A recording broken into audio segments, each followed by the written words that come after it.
Over the next few minutes, I'll explain how in the month of March, I gained 17 pounds over 12 days and then proceeded to lose the weight over the next 15 days. If you've ever thought to yourself, no matter how much you exercise, no matter how much you diet, you can't seem to lose weight, then I'm making this video specifically for you. I did this to prove a few things about health, wellness, and weight loss. To prove my point, this is me stepping on the scale, and you can see I weigh 208 pounds. You can see on my phone it's March the 3rd. And sorry for the close-up and crop. My scale is made of glass, and I was filming myself essentially naked, and if you want to see me naked, you have to go to my OnlyFans account. I'm just kidding, Mom. I don't have an OnlyFans account. Or do I? The point is, it's March 3rd and I weigh 208 pounds. Now let's fast forward again 12 days. This is me again stepping on the scale, and you can see I weigh 225 pounds. From March 3rd to March 15th, I gained 17 pounds. And if you look closely, you can actually see the difference in my feet. They're swollen. My ankles are swollen. My toes look like Jimmy Dean sausages. It happened all over 12 days. It's wild. So what happened? Between March 3rd and March 15th, my family and I went on vacation. We essentially did 6 days at Disney World and followed that up with 5 nights on a Disney cruise. And before you click off saying everybody gains weight on vacation, this video is a bunch of crap, let me explain to you how I did everything in my power to not lose weight during this vacation. I ran nearly every single day, and on days that I didn't run, there was weight training. During that time, I ran 6 5Ks. And if you pause and look at the times, I know my times aren't great, but try filming yourself maintaining a good pace while you're running. It's not easy, but the point is I ran nearly every day. I even ran when I was on the boat, and I actually thought running on the boat would be easy. Running with 360 degrees out at sea, being able to see the sunrise over the Atlantic Ocean, that just was hard. That was the hardest run of them all, but I did it. And so there's not only the exercise that I did, there's also the walking. And you can imagine if you've been to Disney World, it's a lot of walking. You're doing a lot of steps. Just to walk around Epcot is 1.2 miles. There were many days where we did well over 20,000 steps. Heck, one day on the cruise, just to get off the cruise and walk the pier to the beach is over half a mile. And by the way, if you want to know what's more fun with a family with kids, a Walt Disney World trip or a Disney cruise,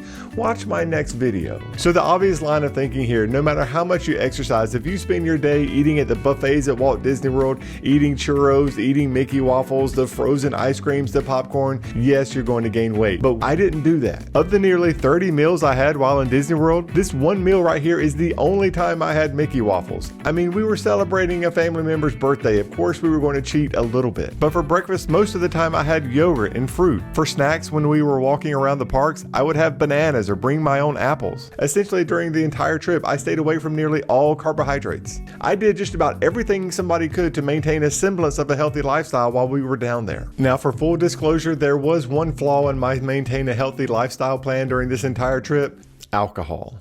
It was food and wine celebration at Epcot, so of course you're going to partake. And while on the cruise, the type of room that we got, free alcohol was included every night. Of course you had to pay for it, and I was going to get my money's worth. So just about every day on the trip, I probably had a few drinks. I'm not an alcoholic, don't send me letters. But the point is, that was probably the biggest chink in the armor as far as maintaining a healthy lifestyle. So doing all of this, daily exercise, a reasonable diet, lots of walking, during 12 days, I still gained 17 pounds. Now just like everybody who gains weight on vacation, when they come home, they want to lose the weight that they put on. A reasonable weight loss expectation is about 1 to 2 pounds a week, so a reasonable goal is going to be about 11 weeks to lose those 17 pounds. I did it in about 15 days. So you can see at the beginning of the month, my weight increased by 15 pounds and some change. And you can see here on March 28th, I've gone down 12 pounds and some change. That's roughly a 30-pound swing in weight in less than a month. You can even see here the size of my toes are coming back to normal. And if you've made it this far and you have a foot fetish, I'm sorry for the tease. So how did I safely lose 12 pounds in 15 days and ultimately go back to my original weight in 3 weeks? It's pretty interesting because I've actually gone back to my normal exercise routine. I usually run just 2 to 3 times a week, and I do resistance training twice a week. Again, much less than what I was doing every day while at Walt Disney World. So what's the point of this entire video, and why am I making it?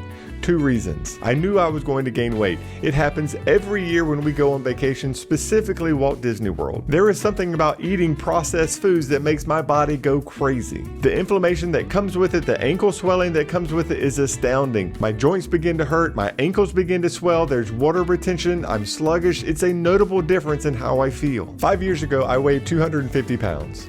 It was the most I've ever weighed in my life, and I was exercising regularly. I thought I was eating pretty well. I even went to the doctor because my ankles began to swell, and they did ultrasounds of my heart, other studies to make sure everything was okay. All the studies came back normal. I attributed it to hitting 40, and it was just what happens. My metabolism had slowed down. And then my wife told me to read this book. And here's the second point, and the real point of this video. If you're exercising, if you think you're eating well, and you're not losing weight, you owe it to yourself to follow the 10-day diet in this book. I don't know the author, never talked with them, I get no kickbacks, but it completely changed my health. The average American lives about 28,000 days on this earth. 28,000 days. If you find yourself having trouble losing weight, take 10 days and follow the recipes in the book. I'll put the information of the book in the description. It's essentially 10 days worth of breakfast, lunch, and dinner meals. It has snacks included. I can't guarantee anything, obviously, but with this book, I lost 50 pounds. And if your body is anything like mine and for whatever reason has become super sensitive to processed foods as I've become older,